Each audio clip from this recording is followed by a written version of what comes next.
So let's get our discussion of checkmates underway. Ultimately, the goal of all of these checkmates is to check the king in such a way that the king cannot get out of check. They have no way to capture our checking piece, nothing to block with, and nowhere to go with their king. And so in this particular case, the king is on, notice before I said that there are different files. These kind of vertical rows are called files. So this is the A file right here. This is the B file. This is the C file, the D file, E file, F file, G file, H file. And these are the ranks. And this is the back rank for black, and that's why it's called back rank mate. And so notice how the pawns are blocking black's king from moving anywhere. So if we play the move rook to d8, it's immediately checkmate because our rook, moving in a straight line, however far it can go, is controlling all of the squares that the king could go to, and it cannot move up because it's blocked by its own pawns. So this is a check on the weak back rank leading to an immediate mate. And I'm going to show some more complicated versions of this basic concept so you can see it all laid out. So let me go on to the next one. So here is a more complicated version. So basically here, what's more complicated is that there's a pawn on f6 which controls the g7 square. So technically the black king's back rank is vulnerable because he can't really run away easily because this pawn is controlling g7 diagonally.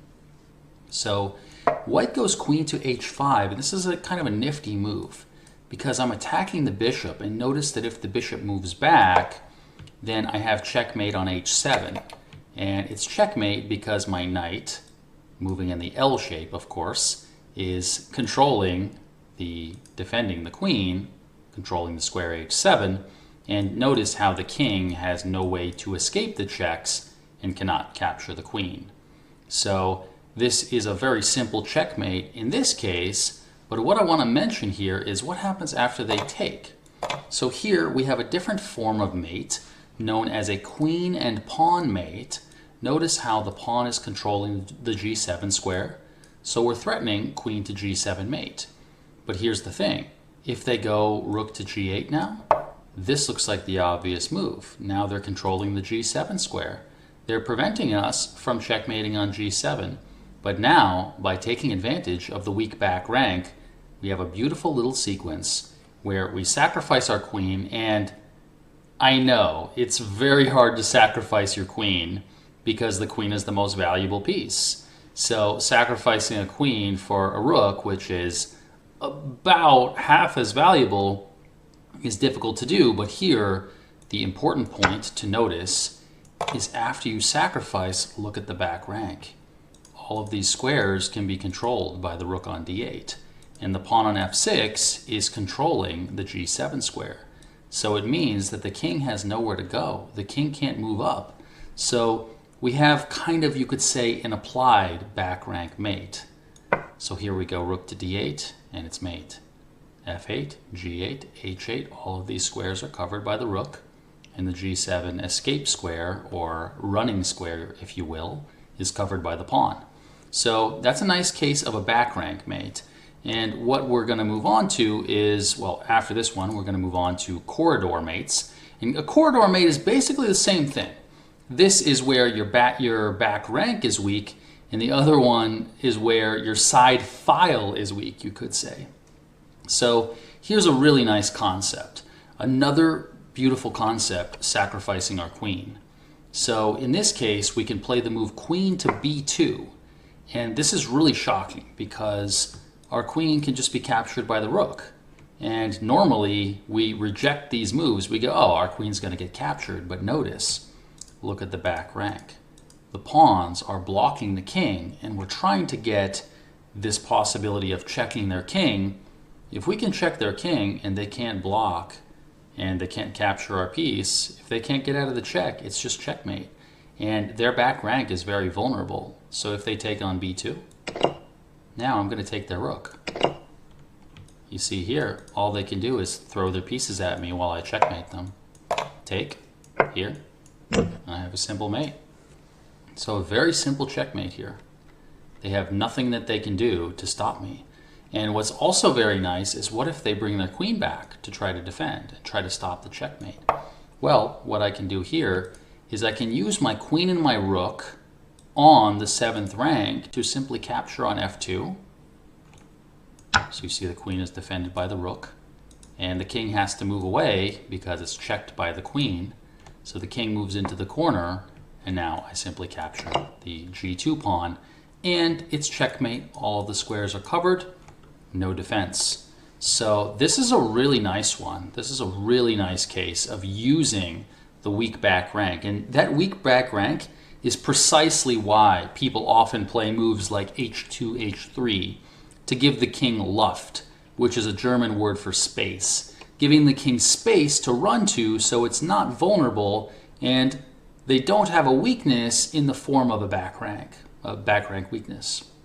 So that's definitely something to watch out for. So we're going to move on now to corridor mates, which is one of my favorite types of mates. I mean, it's basically like you get taken down a back alley and basically beaten badly. You have no way to get out of this. You're just trapped. And here after rook to h3, all the squares are covered. The rook covers all these squares, and the queen prevents the king from running away to the g file. So our queen moving in all directions infinitely, and the rook moving vertically and horizontally cover all the squares here. So everything on the g file, everything on the h file is covered. We have a nice kind of very clear version of a corridor mate.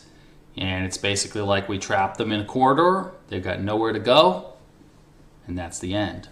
So you'll see a different version of this, but this is a very good one. This is one that a lot of people forget about, because a lot of people get the back rank mate ones down, but don't notice the side mates, like this corridor mate. So here's an interesting case. In this position, black has 5 pawns and white has 2 pawns. And so white's down 3 pawns, and the black king seems to be safe here, but white is actually able to remove the pawn on a6, sacrificing the queen there and playing for a corridor mate, because the rooks control everything along the A and B corridors, and the king is just in no man's land. So queen takes a6, king takes a6. This is basically applying the corridor mate. And by the way, if you're ever in a situation where you're trying to checkmate a lone king with 2 rooks, setting up a corridor mate is probably the simplest thing to do, because you can just keep chasing the king down and pushing it further to the corner. Then once it gets to the corner, you set up the corridor mate. So all black can do is just give back the piece, and then there's rook takes a4 mate. So simple checkmate, controlling all the squares. On the A and B file, no way to escape. Just a nice simple corridor mate. And there are different variations on this theme. Here's a more complicated version. So here's a case where black has is down 1 piece. White has an extra bishop on b2. But notice how this pawn on f4 controls the g3 square. So essentially, if we go for a corridor mate, we don't quite get a normal corridor mate, but I call it a corridor mate with a bishop. So if I sacrifice the queen here, take, I check with my rook.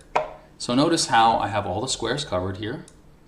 The pawn covers g3. The only square is g2 free, but here I have bishop h3 check. So I check the king, and then I cover all the squares.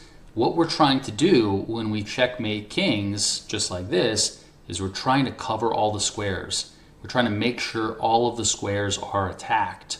And so what my goal is here is just to show you all of the different main ways that we set up these checkmates, all of the most famous and known checkmates. So I check. Notice how all of these squares are covered. The king has to go back to the h file, and now we cut off the king. So the king is trapped on the h file, the g2 square covered by the bishop, and the e4 pawn is controlling the g3 square, so it's just checkmate here. I'll show it again. It's a very easy sequence to miss because, again, people do not want to give up their queen. Queen is the most valuable piece. But if we give it up here, get the check, and the king just doesn't have squares. It's just as simple as that. So what it all comes down to is just recognizing what squares are attacked.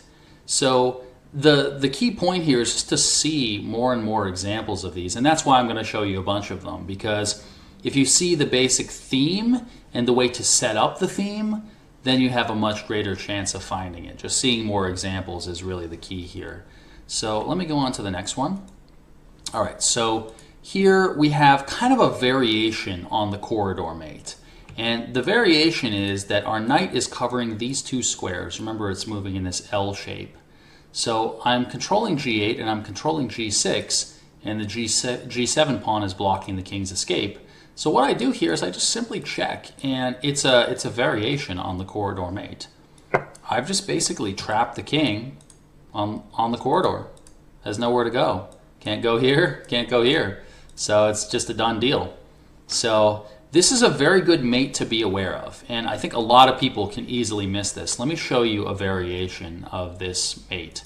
And by the way, if I'm moving through this a little bit quickly, then definitely watch this over again, because you're probably going to want to review this at least again in a week or something, at least the sections where I'm showing you the chess positions, because these patterns are recurring patterns. So in this example, this is just one that I created just off the top of my head. So if I check, I'm checking the king, and the king has only one square. You see, everything else is blocked by their own pieces. They go king to h8. And now, the mate that I showed before is called Anastasia's mate, which is a variation on the corridor mate. And you could remember it if you ever knew a woman named Anastasia. If not, just think of it as the corridor mate. But anyway, here we can brutally sacrifice our queen on h7. And I put the queen on b1 just to make this distance extra long and have the rook move long distance across the board. But look at how all of the squares are covered. That's how you checkmate the king here. You see? g8's covered. g6 is covered. Cover everything here. Take. We have mate. Let me show it again. So basically, really what this comes down to is just realizing that you're controlling all of the king's escape squares with your knight, and you're covering all the squares on the h-file with your rook. Take, take, rook h3 check. All they can do is block for a move, we take it, and it's checkmate. So being aware of all of these checkmates is going to be very useful for you, because you may have games where the opponent is just careless and just falls into the mate, or they might not even know about the mate. That can happen too. So this is a very useful one to be aware of. All right, let's go on to the next one. Okay, here's a really simple one. The queen and pawn mate. And I discussed it before. Basically, we're going queen g7 mate. Nothing complicated, but again, good to look at it in the simplest, purest form, just to make sure you're familiar with it, just to be as clear as possible on it. So that's a good one to be aware of. Okay, let's go on to the next one. Okay, so this one is called Damiano's mate. Damiano was a player from lived in the 1400s and 1500s, and he was a player who executed this mate multiple times. And the checkmate here is just queen to h7. And the reason why it's checkmate is that the pawn controls the f7 square, controls the h7 square, and everything is under control. And notice that the king is blocked by their own piece. So oftentimes checkmates work because the defensive side just is simply blocked in. They're locked in by their own pieces. You know, it's like when you're trapped in a train and you can't move. That's basically what happens here with the black king. So I'll show you a nice variation on this same mate here. Okay. So here's an interesting case of it. Black is up a rook and a bishop for white's 2 pawns on the queen side.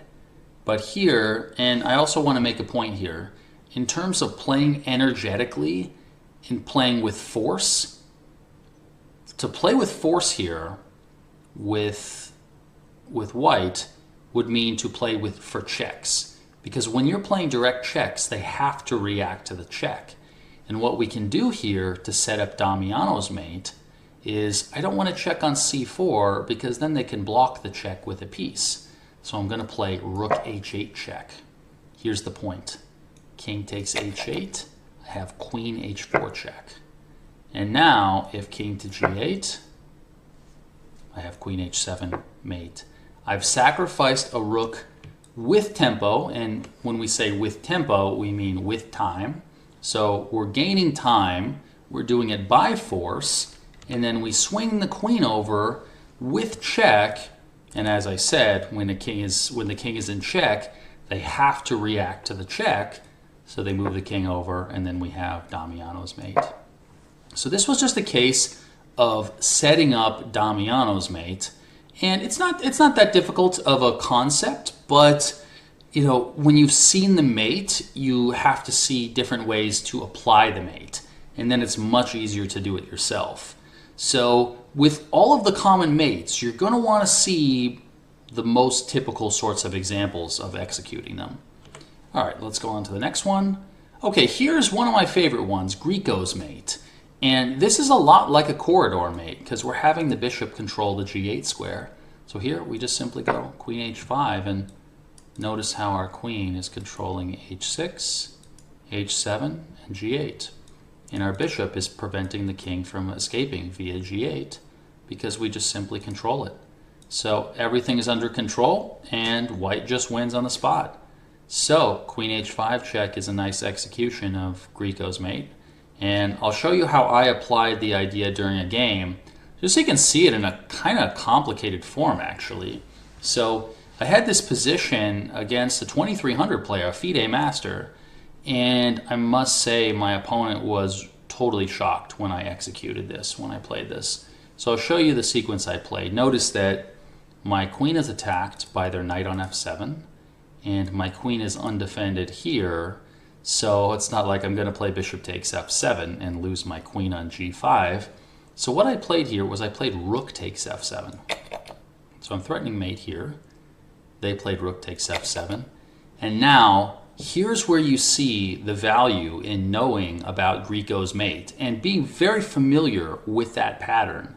So what I did here was I played rook takes h7 check. Take, take, check. King to g8. Now I took with the queen, and now I finally am able to set up Grieco's mate because I have queen h5 and I'm preventing king to g8. King h7, queen h5 was checkmate. My queen covers all the squares on the h-file, covers g6, and my bishop is conveniently preventing the king from escaping via g8. So you might wonder, oh, well, who would this work against? Well, it worked against the FIDE master, so sometimes these things work against anybody. I mean, Vladimir Kramnik was world champion and he fell for a mate and won. So, you know, you never know what somebody can fall for. So you always have to keep your eyes peeled for these mates, be very aware of them, and just get more and more familiar with these types of executions of them. So let me go on to the next one. Here's a nice mate, and I'm showing the long-range version of it, and this is called the Paulette mate. And it's kind of an old classic mate, you know, where they have the two rooks blocking the king. So the rook is just preventing the king from running away, and the queen covers d7, e7, f7, and also covers the e8 square by checking. So with one single check, we have a mate, and there's nothing that can be done. So it's always good to be aware of these direct checkmates like queen e6. And if it's a long-range move, like a queen moving from a6 or from h3, it's very easy to miss these moves. So it's really good to also kind of conceptualize it. What am I trying to do? Well, trying to prevent the king from being able to run away while being in check, controlling all the squares. Queen e6 does it nicely with an Paulette mate. So what's the next one here? Oh yeah, here's one that I call a Christmas tree mate. Basically, my queen here is controlling all of these squares. And what you'll also see is the f7 pawn for black is controlling these squares. So the king has all these squares covered by the queen, and then the two remaining squares covered by the f7 pawn. So there's no way to get out of that. We just go queen to f4 checkmate. So that's a good one to be aware of. And it can be sometimes hard to wrap your head around, are you controlling all the squares? And that's why it's good to kind of see it and think about what squares are your pieces controlling. Because this was a little bit hard for me when I started, just being aware of, well, am I covering all the squares? But that's why these checkmating patterns are so valuable, because you see that you're controlling everything.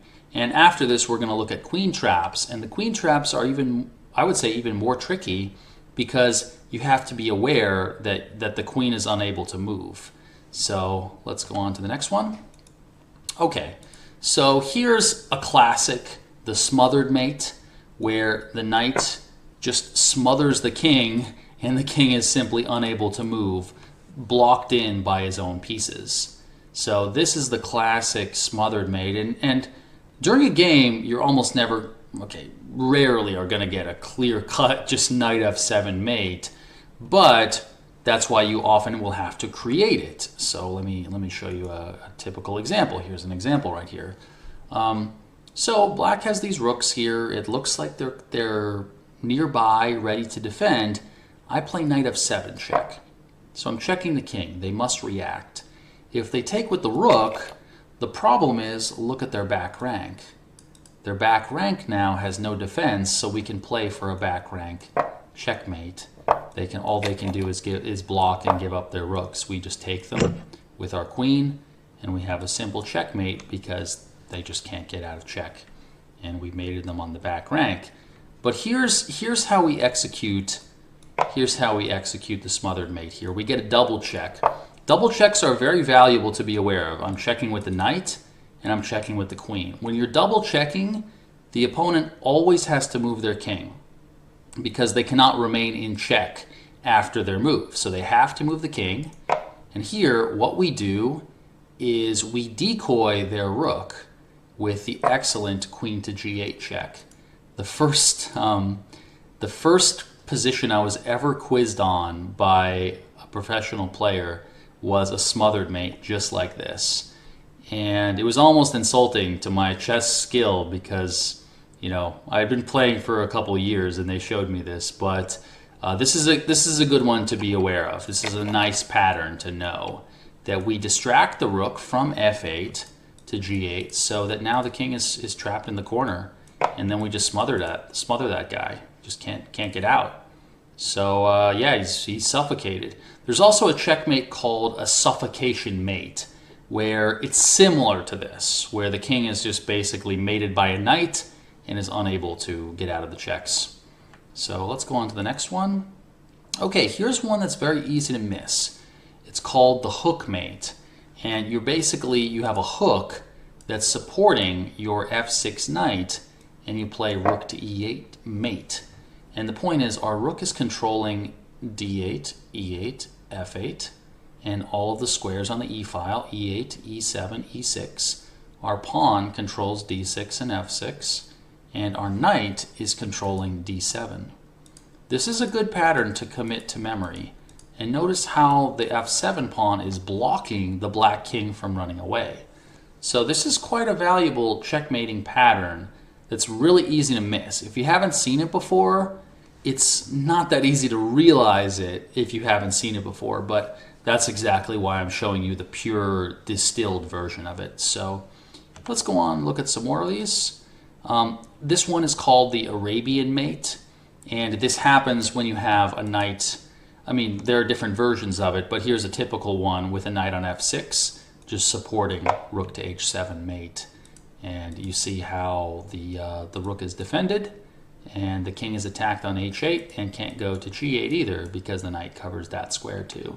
So the Arabian mate is something you have to watch out for. If the king is in the corner and there's a knight very close by, if there's a rook that can come down to, let's say, a square just like this one, h7, can be bad news for the defensive side.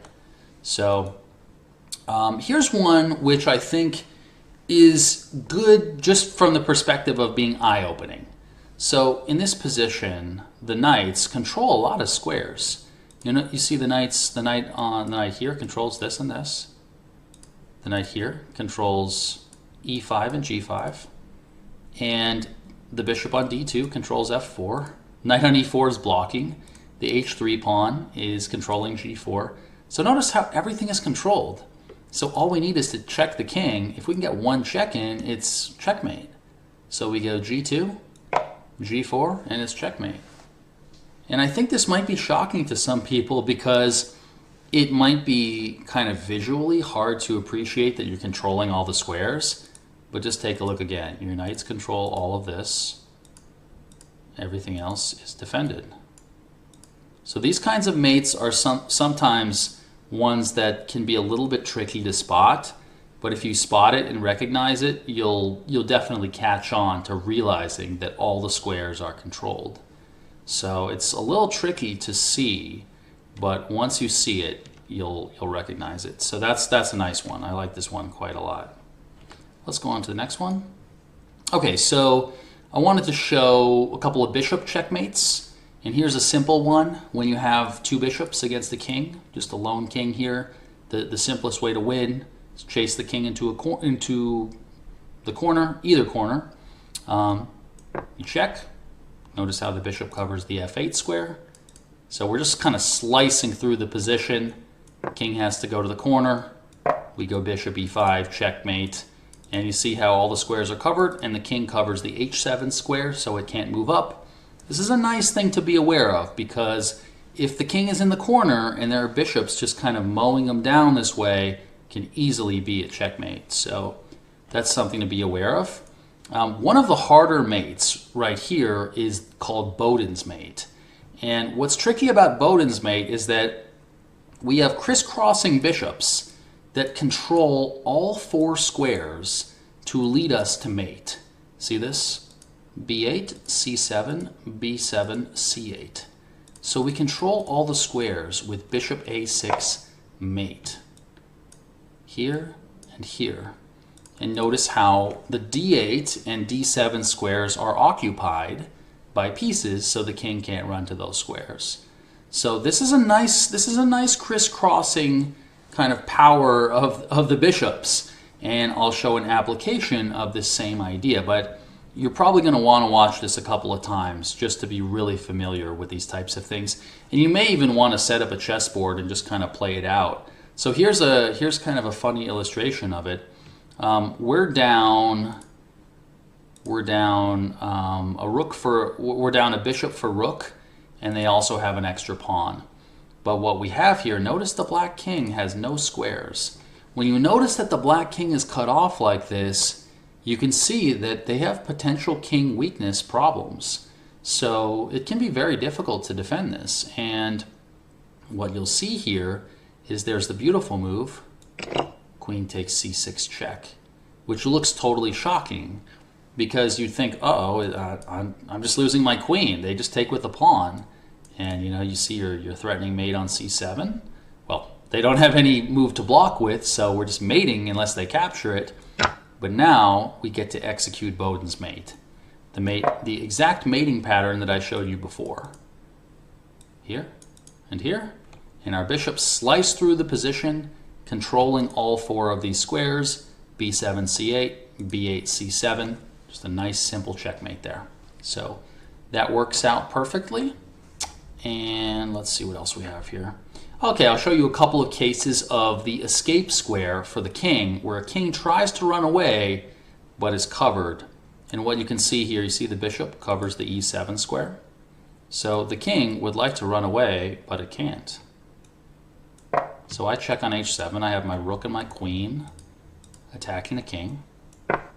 And here I play the surprising move, queen to h8 check. I give up my queen, but the whole point is I give up my queen, they take it, and then I have rook takes h8 mate. And this is just kind of a variation on back rank mate, because it's like a back rank mate, but they just can't walk their king up. So I'm just controlling all the squares on their back rank. I'm covering e7. They have nothing they can do, so I'll just show it again. Queen h7, queen h8 check, giving up the queen, and then a nice mate. So I think there's some harder ones coming up here. Okay, here's an interesting one. Here's an interesting one. We're playing black. The white king is quite vulnerable on h4. Since it's so vulnerable there, I would love to try to check it. Notice how it has no safe squares. All the squares are covered. Of course, if I go g5 check, the king comes to h5. It has only one safe square. I don't want to check and then allow the king to run back. So I don't want to go rook e4 check. But if I play... So what I'm thinking here is, what are the forcing checks I can play? If I check, the king comes to h5. Okay.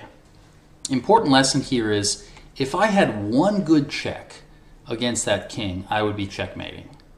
So what that means is, well, I need to try to look for any way to checkmate it, and if I don't have a checkmate, things may not be so great for me. So with black here, I'm thinking, okay, well, I have two checks. I can go rook takes h3 check, and then their pawn will take it.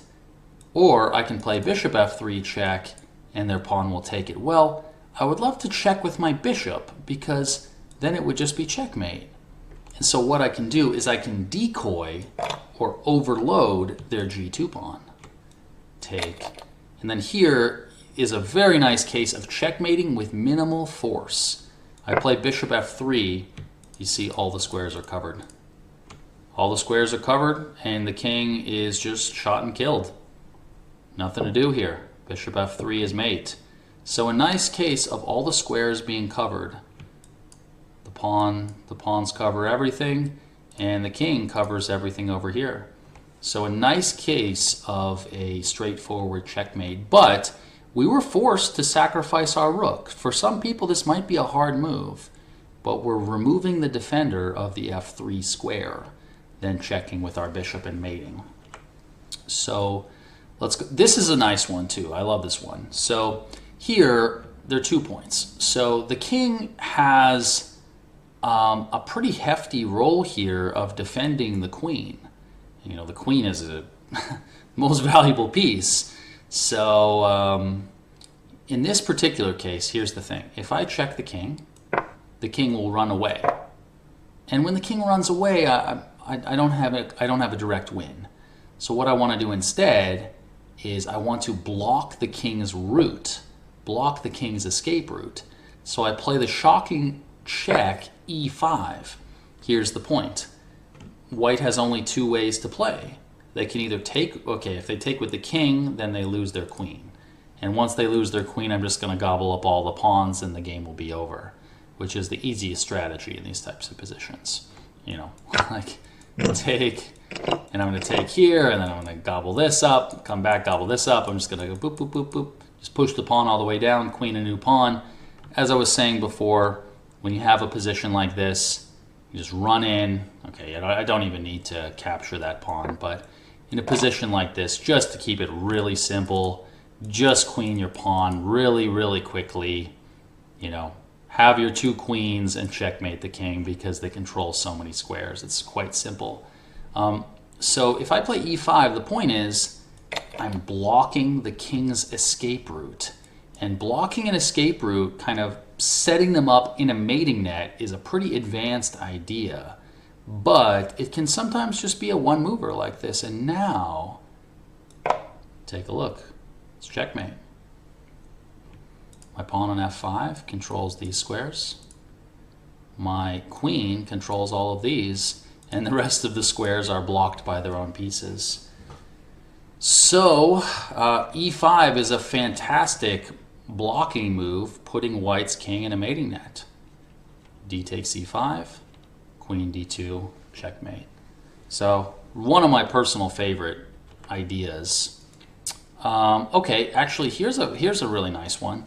Remember I was talking about double check and how powerful it is. If you have double check, the opponent has to react to it. So you could kind of look at it this way. The queen on h6 is kind of like a security guard. It's the only It's the only guard of the g7 pawn. And so basically with white, I'm thinking here, well, I'm willing to do anything to get rid of the guard, because if that guard is gone, I'm going to take the crown jewel. It's all mine. So I'm going queen h3. This is a pretty fantastic move. It's a distractionary move. I'm giving up my whole queen. They take. And what I'm going to do here is look at my bishops slicing through the position. So I'm going to take the g7 pawn with my rook. They have to go to the corner. Here's the important thing. Remember, when we're checkmating, we're controlling all the squares. So I'm just removing their ability to move for their king. Really, the king's only square now is g8. It has to go back. So they try to give up the knight. But take a look at how I checkmate the king here. See my bishops just slicing through? You remember I showed a position before where it was a checkmate with a king in the corner, checkmated by two bishops, just kind of slicing through everything. So here I play rook g7, double check, king to h8, and then I have a very nice double check with rook g8 and mate. It's a double check because I'm checking with the rook and I'm checking with the bishop. And when you're double checked and you have nowhere to run to, then it's simply mate. So this is a very nice double check and mate as well. So let's see, what else do we have here? Oh yeah, this one is interesting from the perspective of covering squares. And what you can see here is you can see white's rook. I'm covering the e-file. My pawn is covering g4. My queen is covering everything else. And my pawn is covering f6. So you can see almost all the squares for the king are covered. So I'm looking for ways to checkmate the king.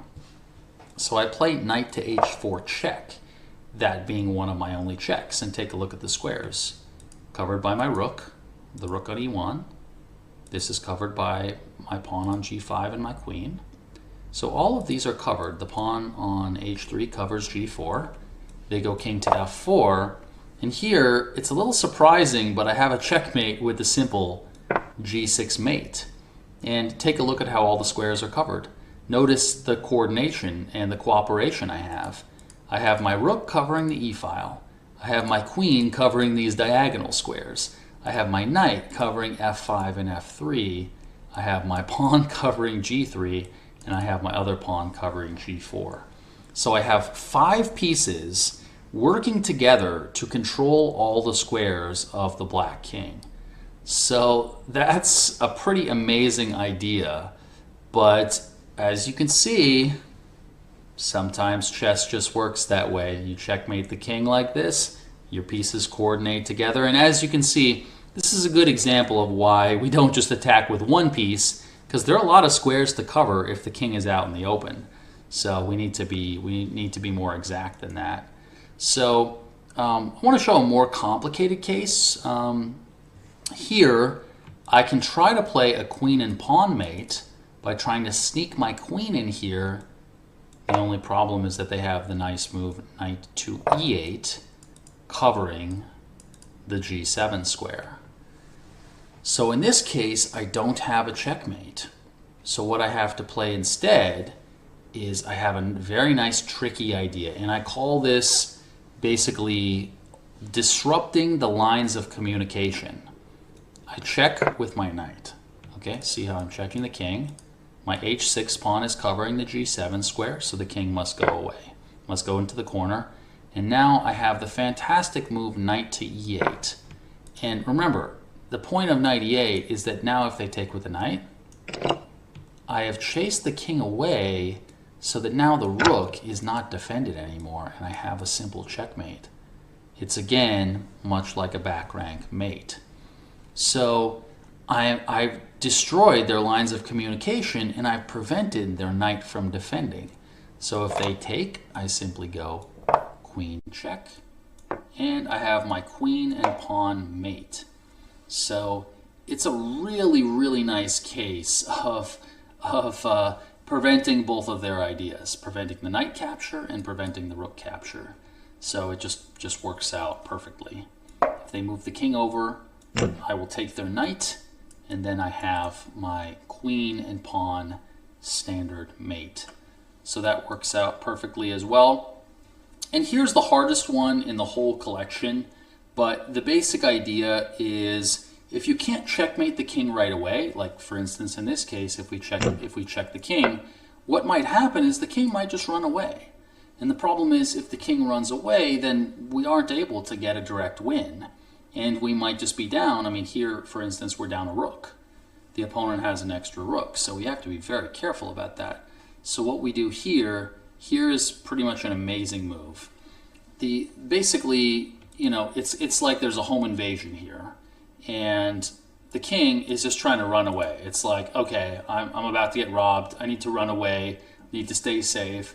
And white goes, you know what? I'm a sniper here. I have my bishop right here. I'm going to put it on this diagonal right here, and the king is not going to be able to run away. If the bishop comes out to a3, one single check on h7 will cover all the squares, and it'll be checkmate. So black tries his best. Queen d6, and then I go queen to h6. Now I'm threatening the bishop, and I'm also threatening to check the king with the rook when the king is almost out of squares. So after bishop g7, I check here. Now I have the very nice rook to g3. Again, I'm threatening the bishop. So the bishop moves, bishop to f6, kind of defending itself. And now I play the surprising c5. And the point of this is, if they take it, I will take with my pawn. And now I've opened up, I've attacked the queen, and I've opened up an attack on the bishop. We would call this a double attack. Double attacks are very, very effective tactically, because if you're attacking two things at once, you may just overstretch the defenses and prevent them from being able to defend. So this would just be a nice, straightforward way to win with white. So what I was looking at was them playing queen c7, but here I have the very nice c6. And here's the point.